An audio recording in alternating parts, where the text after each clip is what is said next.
The head of the Prison and Probation Service has been asked to stand down after rising violence and drug use in jails in England and Wales. Michael Spurr has worked in prisons for 35 years and will leave his job next March. Earlier this week, inspectors said that conditions behind bars were the worst that they'd ever seen, as Sky's Home Affairs correspondent Mark White reports. Outside Strangeways walls, this former inmate says he's no intention of ending up back inside this or any other prison. Cody Lachey recently spent time here and at nearby Forest Bank in Manchester, witnessing, he says, a deepening sense of crisis within.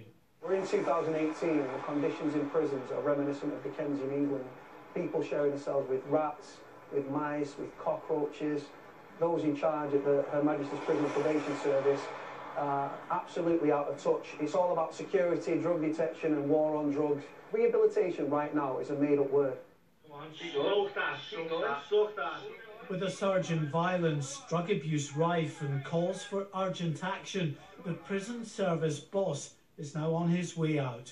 Chief Executive Michael Spurr was asked to step aside by the Permanent Secretary at the Ministry of Justice, who said in a statement, "Michael's leadership has been exemplary, but we now need to look ahead, building on Michael's work and developing a strategy for the next decade.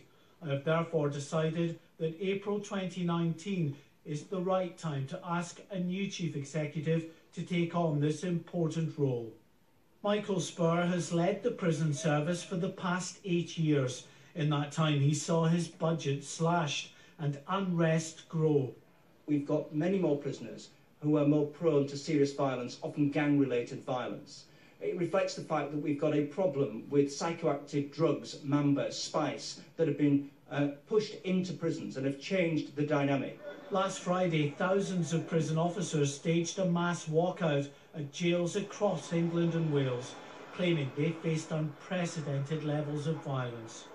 Whoever takes over from him is going to face the same problems of overcrowding and under-resourcing in the system, which ultimately only ministers can solve. And unfortunately, all the ministers under which Michael has served have failed to address those problems. The Prisons Minister has promised to follow the Chief Executive out the door if conditions don't improve within a year. Inmates past and present we've spoken to have little faith things will turn around anytime soon. Mark White, Sky News.